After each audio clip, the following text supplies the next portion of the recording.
the forefathers, aren't you? Of the, yeah, which kind of ages me a bit. But yeah, we're Wind Cellars is one of the oldest wineries here in the Columbia Gorge. We've been around 15 years. At the time, I think there's maybe 3 wineries here in the region, and now there's over 40. Oh, wow. Wow. And so you really had a hand in this, the whole AVA with submitting paperwork, right? You were one of the drafters. Yeah, and I'm not into paperwork ever, right? Especially government paperwork. But yeah, early on, you know, several of us kind of realized that if we're going to really make a go at it here in the gorge, we need to be recognized as our own growing region. And it is unique, the climate, the soil conditions, and it is a unique growing region. So luckily, after a lot of paperwork, we were able to get that approved. Wonderful.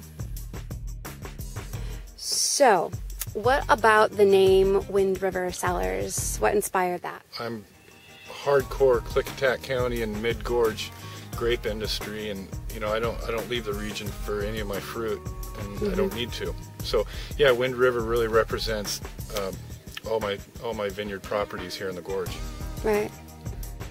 You win some, you hew some. Am I saying that correctly? Hewsom's the town that Wind River Cellars is, and it's you know, Reno can say what they want, but Hewsom's actually the biggest little city in the world. We are home to a winery, about 12 whitewater rafting companies, a golf course, 3 restaurants, including a wine bar and a barbecue joint, and a horseback riding stable, and a knife sharpener. And a knife sharpener. Yeah. So you have all your recreational activities right there. And what else do you really need, you know? It's true. Sharp knives and whitewater rafting. You've got, you don't have to leave ever. Wine and sharp knives. That's a better combination. Okay, so you've been here how many years now? This is going on 15 years. 15 years. Okay, so next 15 years, what do you envision happening, or what direction do you see the area going? Well, as I said earlier, you know, 15 years ago when our first vintage was 1995, and there's I think 3 wineries here, and now there's over 40. And with the addition of more wineries, you know, I've become more successful. So I think slowly as the region grows, it's going to get more popular on a maybe worldwide level, and it's certainly going to draw more and more wineries and more vineyards. So I see the industry here in the gorge really exploding. Right. So right now it's still somewhat in its infancy. It's in puberty right now. Okay. So its voice is cracking and changing a bit. Yeah, and it's spending a lot of time in the shower. Right. And it's probably just really, really getting to know what it is and what it's about. Do you think there's room for exploring different varietals at this point? Yeah, you know, luckily we have a lot of people that are willing to explore. There's a lot of regions in the world, and certainly in Washington State, that are known for maybe 1 or 2 or 3 varietals. And here in the gorge, you know, our slogan is a world of wine in 40 miles. And there's different microclimate in the gorge for every grape variety in the world, and that's why you see so many grape varieties being perfected here, not just grown, but perfected. Holy smokes, a lot of varietals. How many do you work with? We usually do about a dozen different wines, a dozen different varietals. Okay, and then are you blending, or are you keeping them pure? Or most of my wines are sold right out of the tasting room here. And the reason I don't do a lot of blending is I want each varietal to taste distinct. And when you start blending, you might get a little bit of similarity between a Merlot and a Cab Franc. So I like to keep them true to the varietal. That's why I don't blend. Right, very nice. So is that kind of at the heart of your winemaking philosophy, or? Absolutely, absolutely. If I do have a philosophy, it's keep it simple and start with fantastic grapes, and I don't manipulate a whole lot. I don't add anything other than yeast, and I let the vineyard speak for itself. Okay, very nice. So variety, spice of life and the spice of this AVA perhaps. Yeah, absolutely. Nice. Wines that you make here, there are many, 12 varietals that you work with. You've got 3 of them here. How about introducing the first one? The first one, just one of the many whites that can grow here in the gorge. This is a Pinot Gris. Okay. And it's grown throughout the Columbia Gorge region, and it ripens extremely well here.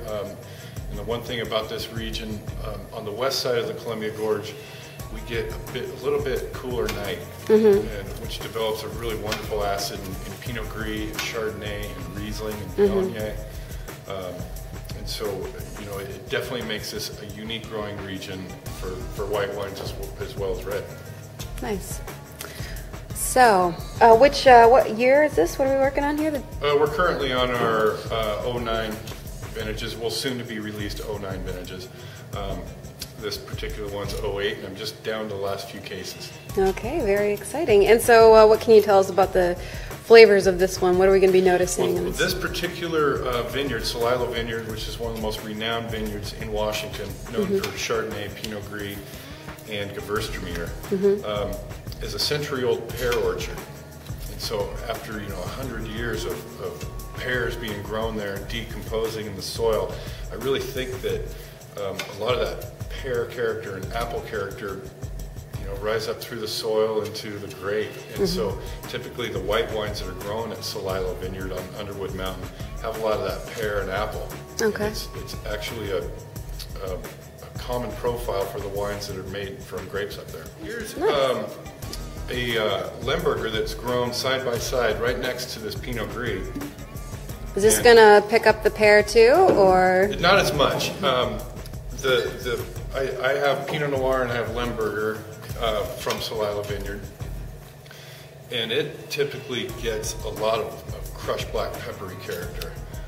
Lemberger has that as a trait anyway. It's one of the characteristics of the Lemberger grape, but it's definitely pronounced in the fruit that's grown up in Underwood Mountain. You can see you get intense, rich color. Let's take a closer look at that one. Show the folks what we're looking at. And that's about what you're looking at there. Very dark, inky, tasty, and delicious looking. All right, the third example I wanted to bring out, on the east side of Klickitat County here in the Gorge, we have a region called Horse Heaven. And first of all, Klickitat County has 3 appellations in it, making it, I believe, the only county in the United States with 3, AVAs. So we have the Columbia Gorge, which we're in. We have the Columbia Valley, and then on the far east side is Horse Heaven Hills. And this particular Merlot comes from Horse Heaven Hills, where it's much warmer than this side of the gorge, this side of the county.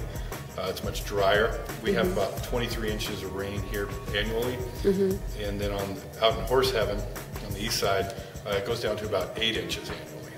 Wow. So.